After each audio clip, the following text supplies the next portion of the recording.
vamos a considerar la motilidad como conjunto de actividad electromecánica. Bien, cuando nos referimos a electromecánica, vamos a ver que vamos a tener tanto actividad eléctrica como actividad mecánica, que básicamente va a ser el movimiento. ¿Sí? La actividad eléctrica va a ser responsable de generar, controlar y regular esa actividad mecánica. Lo primero a considerar es que el tubo digestivo, como ya sabemos, tiene dos tipos de músculos, ¿sí? El músculo estriado y el músculo liso. El músculo estriado lo vamos a encontrar, vamos a decirlo así, en el inicio del tubo digestivo y en el final. ¿Sí? La parte superior del tubo digestivo, la boca, la faringe y el tercio superior del esófago, como en el esfínter anal externo. Mientras que vamos a encontrar en el resto del tubo digestivo músculo liso. Ya sabemos la diferencia o qué esto implica, ¿sí? Este músculo estriado tiene un control voluntario, es decir, que nosotros vamos a decidir cómo controlar la actividad de estos órganos, ¿sí? O de estos músculos, y no vamos a poder tener control voluntario de aquellos órganos que estén compuestos por músculo liso. El músculo liso del tubo digestivo va a estar dispuesto en forma de sincitio. Nosotros ya sabemos lo que es un sincitio eléctrico, lo vimos cuando hablamos del corazón. Ese corazón, ese miocardio que se comportaba como un sincitio, era algo así como una red, ¿sí? Una conexión entre todas las células musculares que forman, en este caso, la pared del tubo digestivo, ¿sí? Que les permite funcionar como una unidad. La transmisión del impulso entre ellas es rápida y directa, entonces cuando una se contrae, la otra también. Y al igual que en el músculo cardíaco, vamos a encontrar lo que vamos a llamar marcapasos, ¿sí? Conocemos las funciones de los marcapasos. En corazón nos determinaban el ritmo de contracción del mismo. Bueno, acá van a determinar ese ritmo de ocurrencia de la actividad eléctrica, que obviamente va a condicionar, generar y regular la actividad mecánica. Como la actividad de los músculos es contraerse y relajarse, vamos a decir que podemos tener dos tipos de contracción en el tubo digestivo. Lo que llamamos contracción tónica y lo que llamamos contracción fásica. Básicamente la contracción tónica es la contracción sostenida del músculo. Suele darse en los esfínteres, o vamos a ver que en este caso va a darse en el fundus gástrico. Y las contracciones fásicas, que son contracciones y relajaciones intercaladas del músculo. Estas contracciones fásicas pueden estar dadas de manera aislada, ¿sí? O de manera múltiples contracciones, ¿sí? Cuando tengamos contracciones múltiples, si estas están coordinadas, vamos a poder generar un tipo de motilidad específica, que es la motilidad de propulsión. Si esas contracciones fásicas múltiples no están coordinadas, van a generar un efecto de motilidad de mezcla.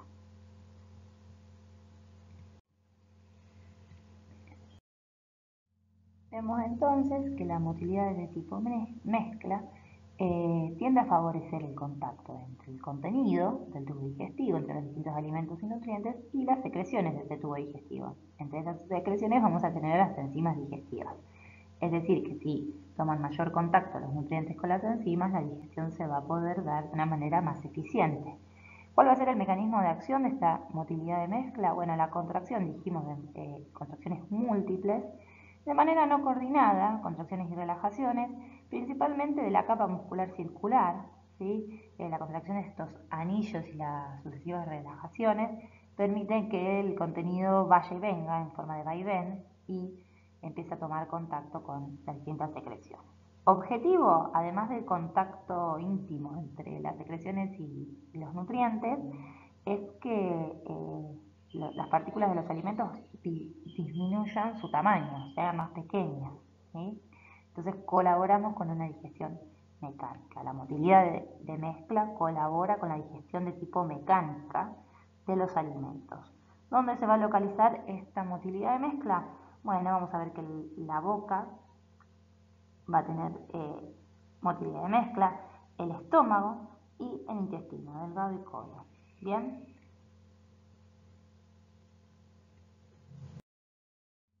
Cuando nos refiramos a la motilidad de propulsión, vamos a ver que son movimientos que producen la progresión del contenido del tubo digestivo a lo largo de todo el recorrido, ¿sí? Vemos que el mecanismo de acción para generar la motilidad de propulsión van a ser contracciones coordinadas, ¿sí? Coordinadas, muy bien coordinadas, de contracciones de los anillos musculares y acortamiento de las fibras longitudinales que permiten este desplazamiento cefalocaudal, ¿sí? Como metafóricamente cuando sacamos dentífrico del pomito, que apretamos desde el extremo hacia, en dirección hacia la tapita, ¿no? Bueno, esta es un poco la forma en que la motilidad de propulsión procura que los alimentos transiten el tubo digestivo, ¿sí? ¿El objetivo cuál es? Bueno, esa propulsión cefalocaudal, que el alimento se desplace a lo largo de todo el tubo, pase por todos los órganos, cumpla todas las funciones para poder ir en los distintos niveles digiriéndose y absorbiéndose en caso de necesidad. ¿Dónde se producen? ¿En qué órganos hay motilidad de propulsión? El esófago es el típico órgano por excelencia de propulsión, ¿sí? La única actividad motora que tiene es de propulsión. El estómago distal va a tener motilidad de propulsión, básicamente necesita vaciar su contenido, al igual que el intestino, también vamos a tener distintos tipos de motilidad de propulsión y bueno, los conductos de las glándulas anexas también para poder verter el contenido de las mismas a la luz del tubo.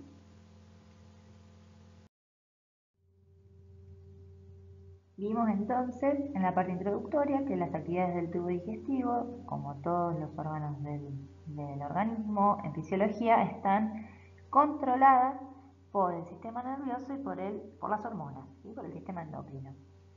Vamos a ver que la función de motilidad va a estar principalmente coordinada por el sistema nervioso, es decir, el principal o la mayor relevancia en términos de control de la actividad motora va a estar dada por el control nervioso, ya sea control intrínseco o control extrínseco. Nos vamos a abocar al sistema nervioso entérico, como así también a estudiar la parte de regulación autónoma y somática de las actividades motoras.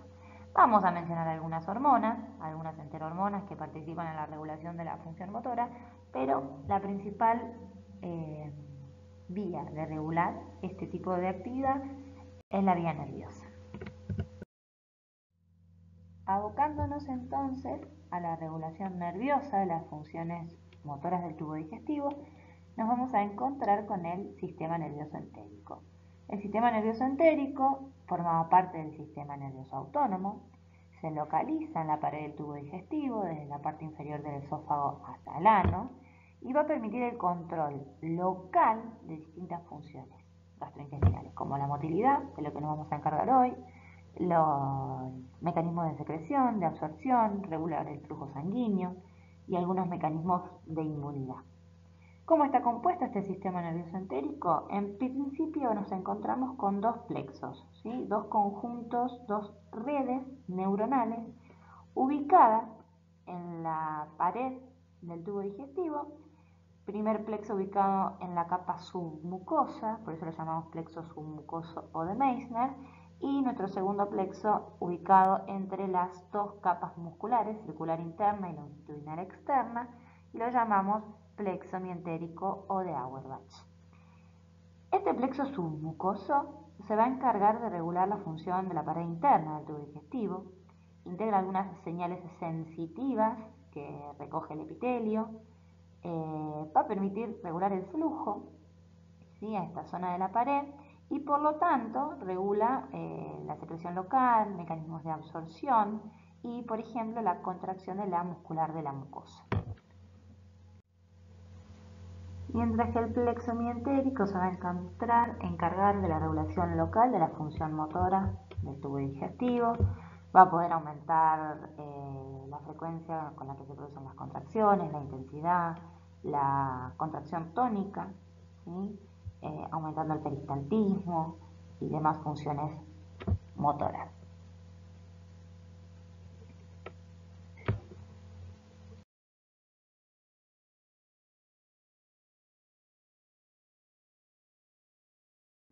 Vemos entonces en esta imagen cómo los distintos plexos que estuvimos describiendo se relacionan, no trabajan de manera aislada.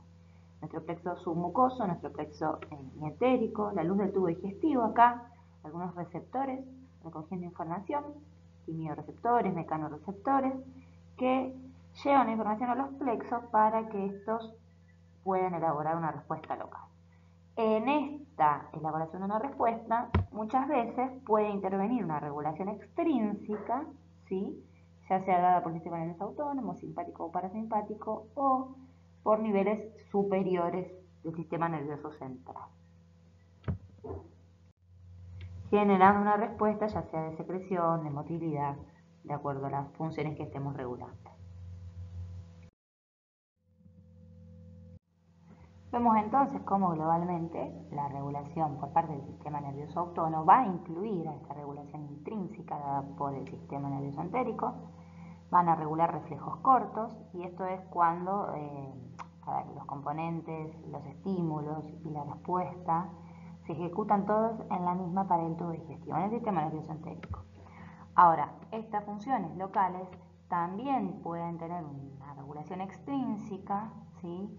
Ya la información, el estímulo, la respuesta viajan y se integran a niveles más allá del sistema nervioso entérico, vamos a llamarlos reflejos largos, ¿sí? Por ejemplo, acá tenemos dos neuronas sensitivas. Esta neurona sensitiva está sensando estímulos en la luz del tubo, en el epitelio, e integrando, ¿sí? Enviando conexiones con neuronas de los mismos plexos submucoso o mientérico para regular ya sea las funciones secretoras o principalmente motoras. Ahora, esas neuronas sensitivas también pueden enviar la información recogida a niveles superiores, a los ganglios prevertebrales, al tronco del encéfalo, a la médula, y estas respuestas se van a integrar, al integrarse a estos niveles, van a poder generar una respuesta, ya sea simpática o parasimpática, de acuerdo al estímulo que se haya generado.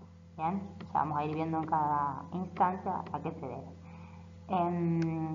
Las neuronas simpáticas que van a tomar contacto con estos plexos del sistema entérico van a ser principalmente postganglionarias, ¿bien? Y las neuronas del parasimpático en principio y en general van a ser neuronas preganglionarias, ¿bien? Entonces esto sería control intrínseco y extrínseco por parte del sistema nervioso autónomo, y al control intrínseco entonces lo llamamos o está dado por el sistema nervioso entérico, mientras que el extrínseco por las aferencias sensitivas y las respuestas simpáticas o parasimpáticas.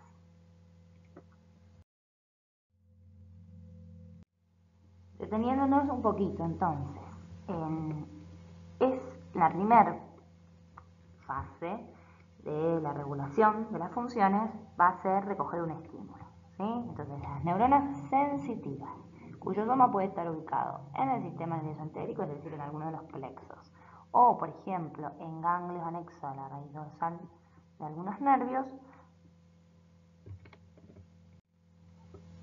pueden estar recogiendo estímulos, por ejemplo, que estén generando irritación en la mucosa, en el intestino.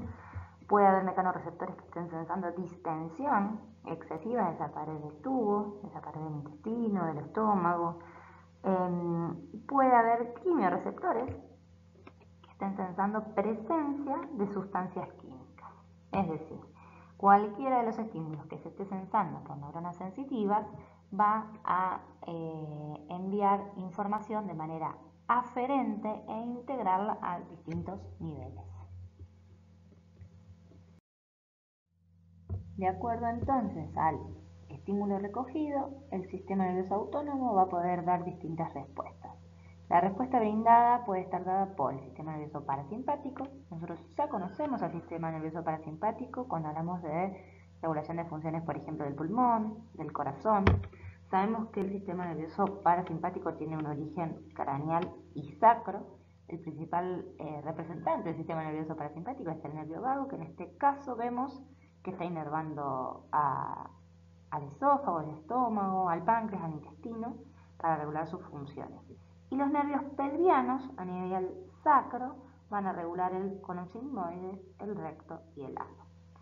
En principio, el neurotransmisor característico de este sistema nervioso era la acetilcolina y tiende a estimular los distintos procesos digestivos, entre ellos los procesos de motilidad. Vamos a ver que las eferencias del autónomo, tanto simpáticas como parasimpáticas, tienen dos neuronas en su vía, a una la llamamos preganglionar y a la otra posganglionar, y vemos que en el caso del sistema nervioso parasimpático, la neurona preganglionar es la que está llegando a la pared del tubo y la neurona posganglionar se va a ubicar formando parte de los plexos del sistema nervioso entérico propiamente dicho. Otro tipo de respuesta puede ser originada por el sistema nervioso simpático, ¿sí?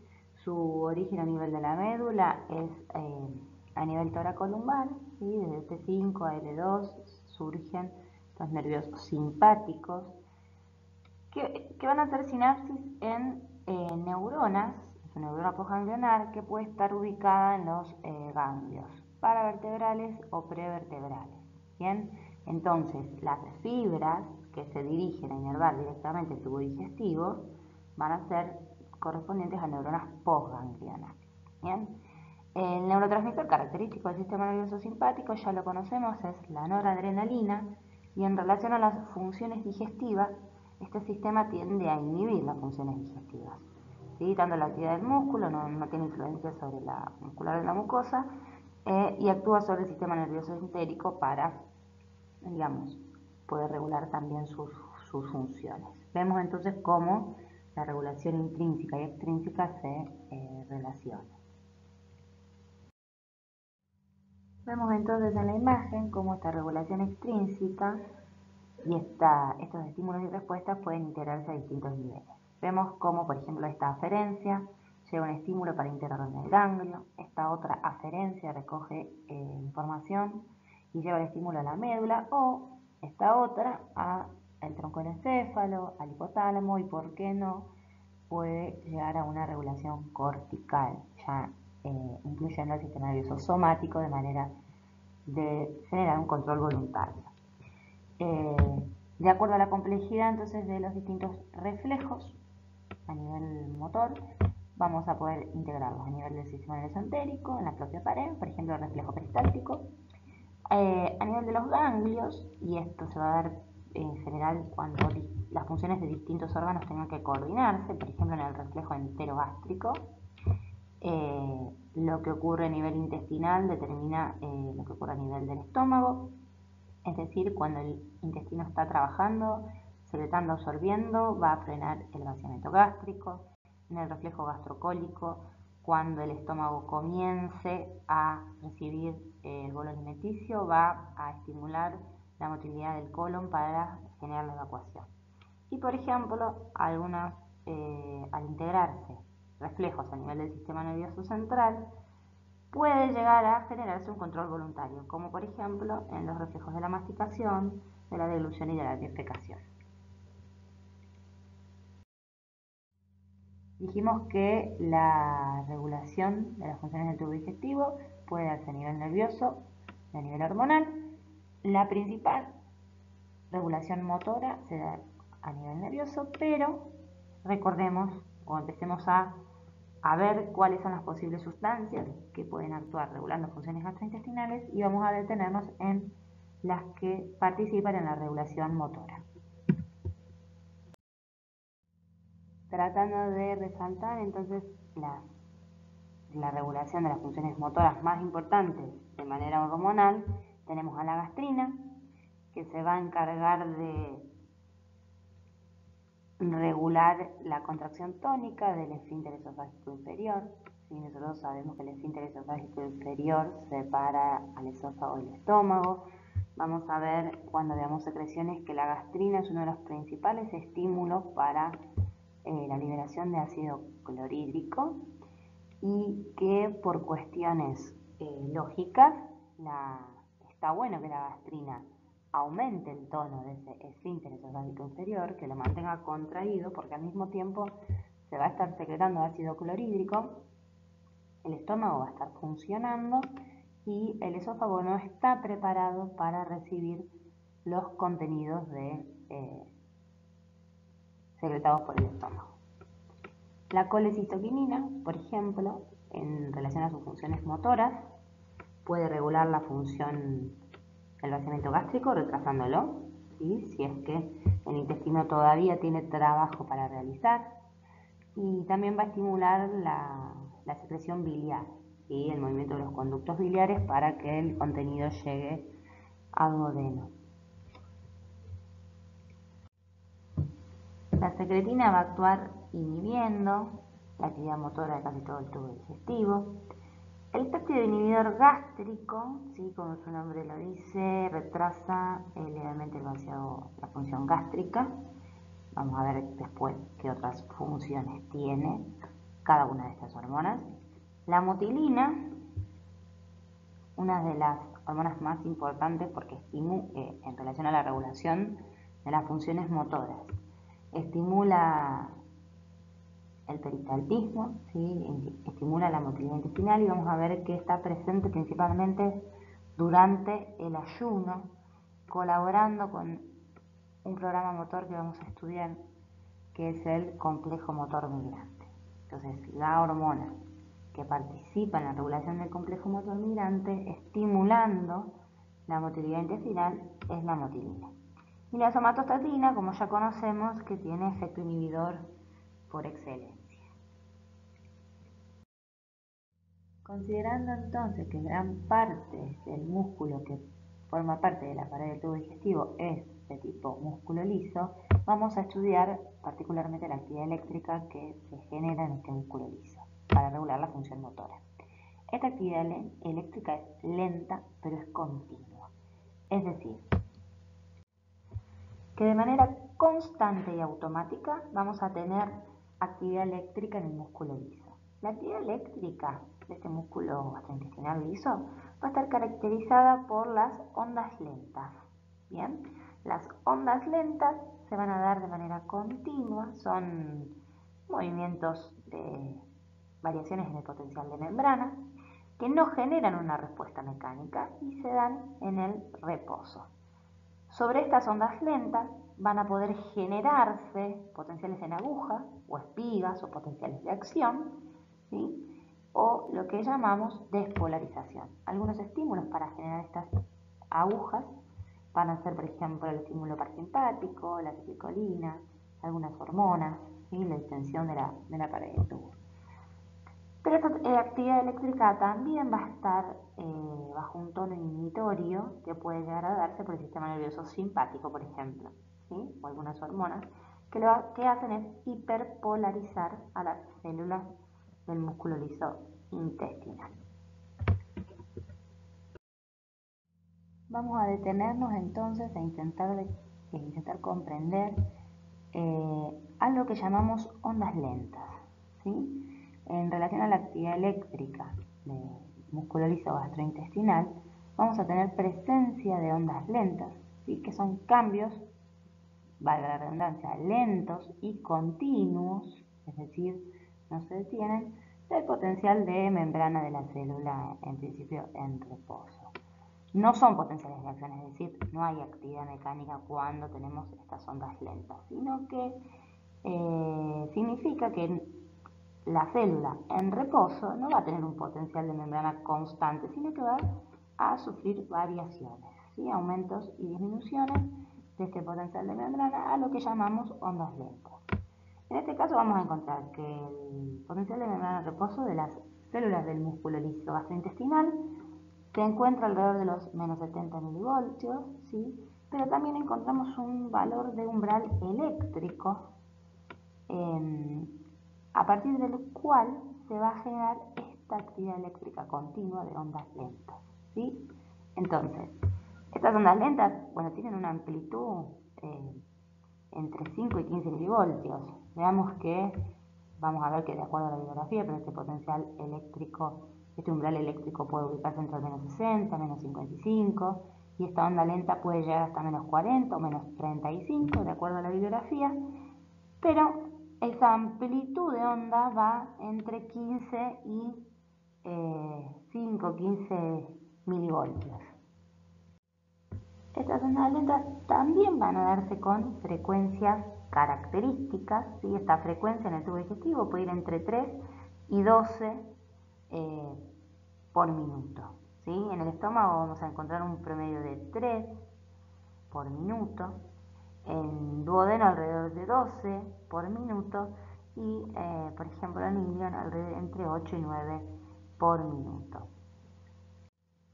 Y esta actividad eléctrica continua va a estar generada en unas células de tipo marcapasos, ¿sí? Que vamos a denominar células intersticiales de Cajal, que son las que generan, ¿sí? Como cuando hablamos de la actividad eléctrica del corazón, generan el estímulo para que esta actividad eléctrica se produzca de manera espontánea sin ningún tipo de control extrínseco, es decir, que estas ondas lentas son cambios de potenciales de las células del músculo liso que se generan en reposo, no provocan directamente potenciales de acción, sino que vamos a necesitar otros estímulos para que esto se produzca. Por lo tanto, si no hay potencial de acción, no hay actividad mecánica, a pesar de que haya ondas lentas, actividad eléctrica continua. ¿Bien? Pero sí van a ser responsables de determinar el ritmo de las contracciones del músculo liso gastrointestinal. ¿Bien? Porque esta actividad eléctrica continua condiciona la ocurrencia de los potenciales de acción. La repetición continua de estas ondas lentas va a recibir el nombre de ritmo eléctrico básico. Ese ritmo eléctrico básico es entonces una actividad eléctrica espontánea, ¿sí? Y periódica que lo que permite es la repetición de estas ondas lentas en el tiempo, generados por supuesto en el propio músculo liso del intestino o del aparato gastrointestinal sin necesidad de un estímulo externo. A partir de estas ondas lentas van a poder generarse los potenciales de acción o espigas que vemos aquí sobre cada una de las lomitas de las ondas lentas, ¿sí? Los potenciales de acción o los potenciales en aguja o en espiga sí son verdaderos potenciales de acción, ¿sí? Son los que finalmente van a generar actividad mecánica, es decir, cada vez que haya potencial en agujas va a haber actividad mecánica. Cada vez, y no necesariamente, cada vez que haya actividad eléctrica como ritmo eléctrico básico, se va a manifestar en un efecto mecánico. ¿Cuándo se dan estos potenciales en agujas? Cuando el potencial de membrana de la célula supera los menos 40 o menos 35, dijimos, depende de la bibliografía, milivoltios de potencial umbral. En este nivel de potencial de la célula se van a abrir unos canales denominados canales de calcio-sodio, que son los que permiten que esa célula adquiera valores menos negativos y finalmente en potenciales de acción generen la actividad mecánica.